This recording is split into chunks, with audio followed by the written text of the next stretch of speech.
Assalamualaikum warahmatullahi wabarakatuh. Kabupaten Gresik merupakan salah satu kabupaten yang ada di Provinsi Jawa Timur. Kabupaten Gresik banyak terkenal dari kuliner, pariwisata maupun sejarah. Nah, kali ini kita sedang berada di KRT Pusponegoro, wahana ekspresi seni dan olahraga. Kita akan menguak sejarah apa yang ada di KRT Pusponegoro. Mau tahu kenapa gedung ini dinamakan sebagai KRT Pusponegoro? Yuk, ikuti petualangan kami bersama MU Official.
Alhamdulillahirrahmanirrahim, akhirnya kita sudah sampai di kompleks pemakaman Kiai Tumenggung Pusponegoro, Bupati Gresik yang pertama.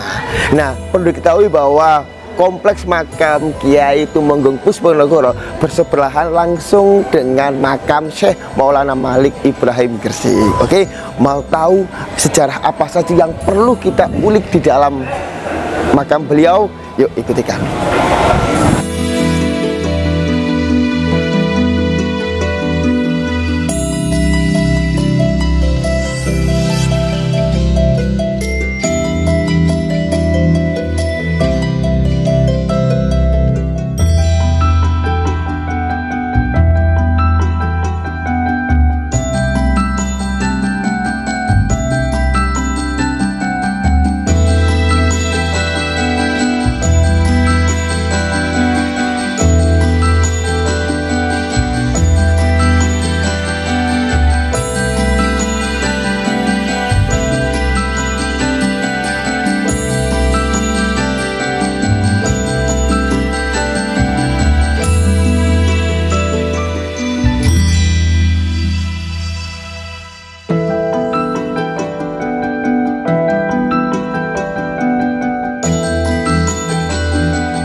Nah, kali ini kita sudah sampai di makam atau kompleks Kiai Tumenggung Pusponegoro. Nah, sebelum nanti kita mengulik sejarah yang ada di kompleks ini, saya sendiri bersama narasumber. Siapa Pak? Kalau boleh tahu namanya? Solikin. Bapak Solikin. Bapak Solikin ini asli Gresik atau di mana? Saya asli Lamongan, cuma sudah hampir 12 tahun lebih. 12 tahun. Ngerawat, melestarikan itu cagar budaya makam Kiai Tumenggung Pusponegoro. Oh, 12 tahun Pak, ya, di sini. Kurang lebih sekitar itu. Nah, beliau Bapak Solikin dari Lamongan. Ya, dari Lamongan sudah 12 tahun berada di sini dan menjadi apa? Penjaga, juru pelihara makam Kiai Tumenggung Pusponegoro. Nah, Bapak kami di sini hanya ingin mencari informasi tentang makam Kyai Tumbang Pusponegoro di sini, karena jujur saja Pak, saya warga Gresik pun baru pertama kali ini masuk ke makam beliau. Kompleksnya pun saya baru tahu.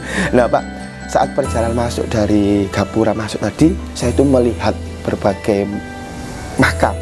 Saya tak tahu makam siapa itu, dan kiranya makam itu sudah berabad, bertahun-tahun mungkin. Ya, 340 tahun. 340 tahun. Makanya, waduh, makanya siapa? Nah, kalau boleh tahu Pak, sepanjang perjalanan saya tadi untuk sampai sini banyak makam. Kira-kira makamnya siapa saja Pak di sini? Memang ketika beliau membuat area makam, memang beliau dikhususkan untuk makam keluarga beliau. Salah satu putra-putranya, kerabat-kerabatnya, dan abdi-abdinya beliau. Orang-orang yang berjasa membantu beliau dalam menjalankan amanah menjadi seorang umaro. Umaro di sini. Berarti beliau berarti di sini semuanya ini ada anaknya, cucunya, semuanya di sini semua. Betul. Oh gitu. Kemudian Pak, kalau boleh tahu, selain Pusponegoro Pak, iya, Bupati pertama Kabupaten Gresik, ada siapa lagi Pak mungkin? Bupati pertama Gresik Pusponegoro, kemudian beliau menjabat selama 6 tahun, mulai dari 1688 sampai 1696, kemudian dilanjutkan oleh putranya Joyonegoro, diberi gelar Kanjeng Jimat. Kemudian ada juga makam ini Infantri Yudonegoro, kemudian ada Joyodirjo, ada Tirtorjo, ada Suronegoro. Itu siapa itu Pak? Kalau Joyodirjo itu Bupati Kasukuan Sedayu, itu putranya. Tapi kalau Tirtorjo itu cucunya, itu Bupati Kanoman Sedayu, putra dari Infantri Yudonegoro. Kalau yang depan area makam Pusponegoro itu ada makam juga, namanya Suronegoro, julukannya Tumenggung Klewang. Itu cucu dari Pusponegoro, putra dari Joyonegoro, bupati kedua. Berarti di sini ada bupati berapa Pak Pusponegoro? Banyak di sini. Banyak sebenarnya. Cuma yang bisa saya hafal cuma ada dari Joyonegoro, Gresik, terus Kasukuan Sedayu, Kanoman Sedayu, Bupati Madura. Dan ada yang lainnya lah. Banyak satu kompleks ini ya, satu kompleks ini ya. Enggak semuanya. Gitu. Gitu. Kemudian, ini yang perlu kita tahu Pak, penonton juga, sahabat MU Official biar tahu, biar lebih jelas lagi, biar lebih umum Pak, siapa sih Pusponegoro itu? Pusponegoro salah satu seorang ulama juga umaro. Beliau diangkat oleh Sultan Amangkurat II untuk menjadi seorang umaro untuk memimpin masyarakat Gresik. Tapi wilayahnya dulu Tandes dulu. Iya, Tandes, Surabaya. Cuma seiringnya berjalannya waktu, wilayah ini kegeser ke barat. Tandes ikut Surabaya, Sedayu ikut Gresik. Gitu. Ikut Gresik. Gitu. Karena memang pada masa Mataram Islam kan masih sering ini kan rebutan kekuasaan. Makanya strategi yang beliau gunakan itu untuk memperkuat wilayah dengan cara kekeluargaan. Berarti Pak Pusponegoro ini tadi bupati pertama Kabupaten Gresik. Nah, itu menjabat berapa tahun Pak? 6 tahun. 6 tahun. Dari 1688 sampai 1696. 6 tahun selama itu ya. Dilanjutkan oleh putranya yang paling tua, Joyonegoro. Gitu. Coba kalau boleh tahu Joyonegoro itu berapa tahun ya Pak? Kalau Joyonegoro kurang lebih hampir 24 tahun, yang lebih 24 tahun. Ya, yang lebih lama. Karena pada masa pemerintahnya dulu kan turun temurun. Zaman sekarang. Pakai apa? Pemilu. Pakai pemilu. Berarti kalau dulu pemilihan bupati itu turun dari garis keturunan, sistem kerajaan. Bukan seperti sekarang pemilihan dari masyarakat, bukan. Gitu. Kemudian pada saat masa kejayaan, masa jabatan dari beliau Pusponegoro ini, apa sih Pak? Mungkin apa peninggalan atau sejarah yang perlu diungkapkan dari Pusponegoro? Salah satu peninggalan Pusponegoro yang masih ada hingga saat ini adalah Masjid Jami. Masjid Jami. Masjid Jami adalah salah satu peninggalannya beliau. Karena ketika beliau diangkat Sunan Amangkurat, beliau dikasih sebidang tanah, kemudian beliau gunakan untuk komplek makam Asmarataka. Dulu sebutannya makam ini makam Asmarataka. Cuma banyak masyarakat sekarang menyebutnya dengan tokonya makam Pusponegoro gitu. Dan area makam itu dulu mulai dari stopan lampu merah sampai alun-alun dulu semuanya komplek makam keluarga. Dari GNI sana itu ya? Dari GNI itu komplek makam semuanya. Cuma sekarang yang masih bisa yang masih tersisa ya ada mungkin berapa? 1 hektar mungkin sekarang. Ini 1 hektar ini berarti ya, kalau 1 hektar. Karena sudah banyak yang digunakan untuk pemukiman masyarakat. Oh gitu. Kemudian kalau pusat pemerintahan sendiri Pak, pusat pemerintahan Kabupaten Gresik dulu kan Pak Pusponegoro ini kan awal tadi Pak G. Pusat pemerintahannya sendiri? Kurang lebih mungkin ya di Tandes sana, karena memang masanya dulu kan. Oh, di Tandes sana pusat pemerintahannya, kurang lebih di situ. Tapi kalau Bupati kedua Joyonegoro sudah masuk wilayah Gresik sini, kan geser gitu. Geser. Pemerintahnya dulu di Tandes mungkin. Oh, awal-awalnya kurang lebih sekitar di situ. Geng siap. Berarti tadi peninggalan salah satunya ada Masjid Jami. Masjid Jami, iya. Kalau boleh tahu selain Masjid Jami apalagi Pak mungkin? Ya Masjid Jami, makam ini. Kemudian apa ya? Alun-alun itu juga peninggalannya beliau. Awal juga kompleks sana itu ya, kompleks ini juga termasuk salah satu peninggalan dari beliau. Oh gitu Pak. Kalau boleh tahu tadi kan saya juga tadi sudah saya ceritakan pada saat perjalanan menuju ke makam beliau, saya melihat Pak, ini memang maaf sebelah sini salah satunya ada makam Pak. Makam memang bentukannya seperti ini atau dimodifikasi atau seperti apa Pak? Iya bentuk makam ini kan batu pahat. Batu pahat dengan gambar kepala menjangan. Oh ini yang kepala artinya menjangan. Manusia dari dilahirkan sampai dia meninggal kan gitu. Simbolnya simbol kepala menjangan. Gitu. Kiranya. Berarti ini memang tidak ada perbaikan, tidak ada ya seperti ini dari dulu. Ya memang batunya kan batu andesit kan, batu ditata gitu. Tapi kalau jasadnya ya tetap di dalam kan gitu. Cuma apa ya kijingnya bahasa kasar kijingnya kayak gini. Oh, berarti kalau boleh tahu berapa makam kurang tahu Pak ya, berapa total dari semua yang ada di kompleks ini? Yang masih ada ya mungkin kurang lebih 400-an lebih. Di kompleks makam ini? Iya. Oh, 400-an makam. Nah, itu sedikit yang perlu kita sampaikan ke sahabat MU Official. Nah Pak, kita boleh nggak berkesempatan untuk masuk ke dalam makam Pusponegoro? Nah, oke, kita diberi kesempatan untuk masuk ke makam Pusponegoro. Nanti kita bisa melihat kondisi makamnya seperti apa. Kemudian, apakah ada sejarah-sejarah yang perlu kita ungkapkan lagi dalam kegiatan ini? Oke, yuk ikuti kami. Nah, sekarang kita sudah sampai di apa ini namanya Pak? Gapura apa? Cungkup makam Pusponegoro. Nah, di sini Pak, di sebelah sana ada tulisan Jawa Pak Nggih. Ya memang ini simbol-simbol dari peninggalannya beliau yang memang masih bisa kita pelajari untuk saat ini. Dan pembangunan Cungkup ini tertulis di sini 1133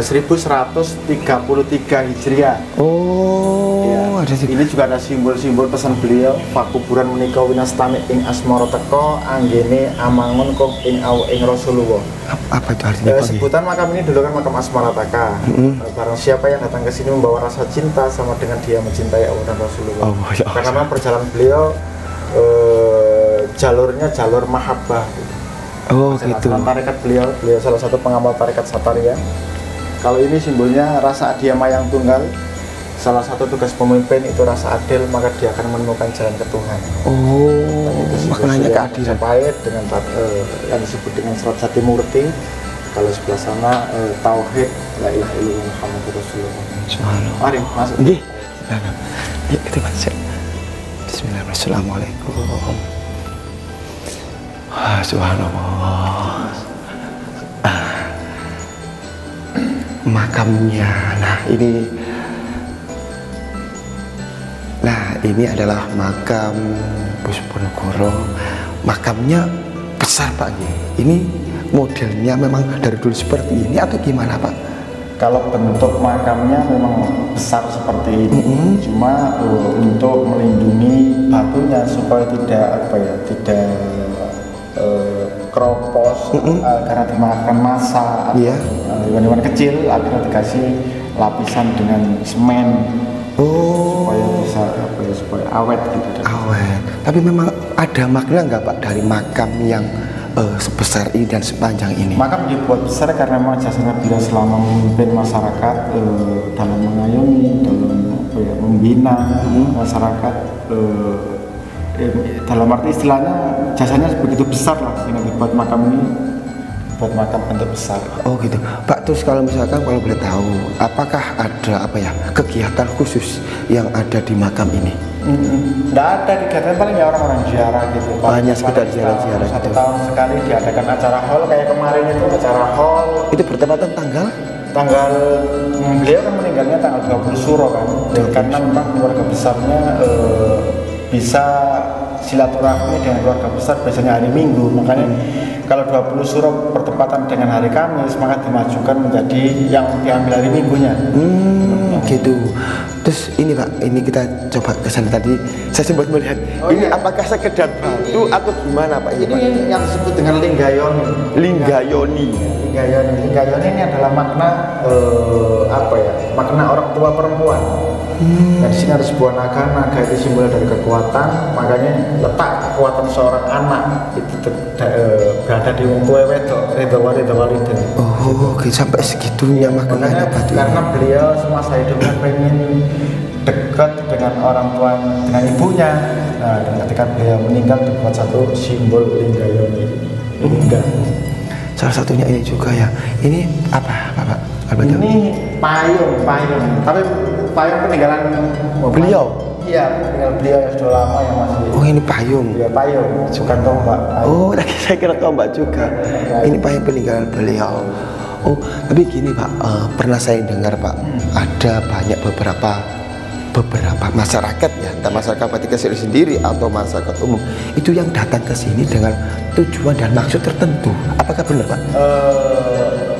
Ya tetap sama. Beliau datang ke tempat ini mendoakan sudah tidak ada kan. Kalau peziarah datang ke sini kalau ada suatu keinginan tujuan tetap mintanya pada yang Maha Kuasa. Yang Maha Kuasa, benar. Ya sebagai apa ya? Perantara. Ya. Itu aja bahasanya. Wasilah istilahnya. Oh, oke. Terus memang bentuk atapnya, atap seperti ini memang seperti ini Pak ya? Ya. Memang seperti ini. Ini batu persegi limas, bentuk limas. Subhanallah. Tapi dulu memang gak serapi ini Pak, dulu itu awalnya. Oh enggak, kan batunya kan batu sama kan, batu ditata gitu seperti yang di luar tadi. Cuma supaya bisa bertahan lama gitu akhirnya dikasih semen gitu sama campuran apa gitu supaya kelihatan agak. Berarti ini untuk makam Pusponegoro ini memang dibuka untuk umum dan dibuka terus atau ada khusus Pak? Mungkin buka tiap hari. Tujuan saya pertama kali kesini memang kepengen memperkenalkan makam Pusponegoro kepada masyarakat Gresik dan sekitarnya supaya tahu inilah makam Bupati, karena beliau salah satu seorang ulama dan umaro, beliau pengamal tarekat Sataria. Oh gitu. Karena kan sayang kan kalau masyarakat Gresik dan sekitarnya nggak tahu, saya juga terutama Pak, saya belum pernah bilang, Pak ada nggak pesan-pesan mungkin terutama kepada siswa kami, kepada masyarakat umum lah atau masyarakat Kabupaten Gresik mungkin tentang setidaknya sedikit tentang makam Pusponegoro. Apa ya?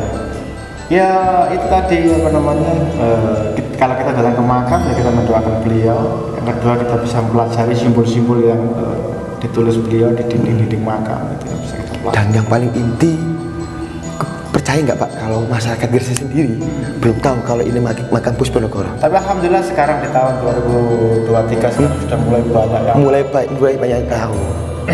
Karena itu tadi karena memang sekarang sudah dibuka los tanpa ada batasan. Oh tapi dulu sempat Pak ada batasan, itu ada sempat. Dulu karena ya beda yang jaga tetap beda. Oh iya, siap.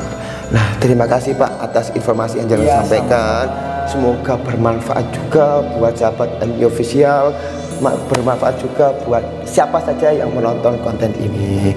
Nah itu tadi penjelasan dari Bapak Solikin sebagai narasumber makam Pusponegoro. Semoga apa yang disampaikan Pak Solikin, apa yang sudah kita sampaikan berdua sini mendapatkan dan manfaat yang semaksimal mungkin buat penonton teman-teman semua. Nah, terima kasih, itu saja yang dapat kami sampaikan. Sekali lagi mohon maaf apabila ada kesalahan, Pak Kiai, ada kesalahan apapun yang kita sengaja maupun tidak sengaja, mohon maaf karena kita di sini hanya penyampai informasi saja. Terima kasih dari kami. Wassalamualaikum warahmatullahi wabarakatuh.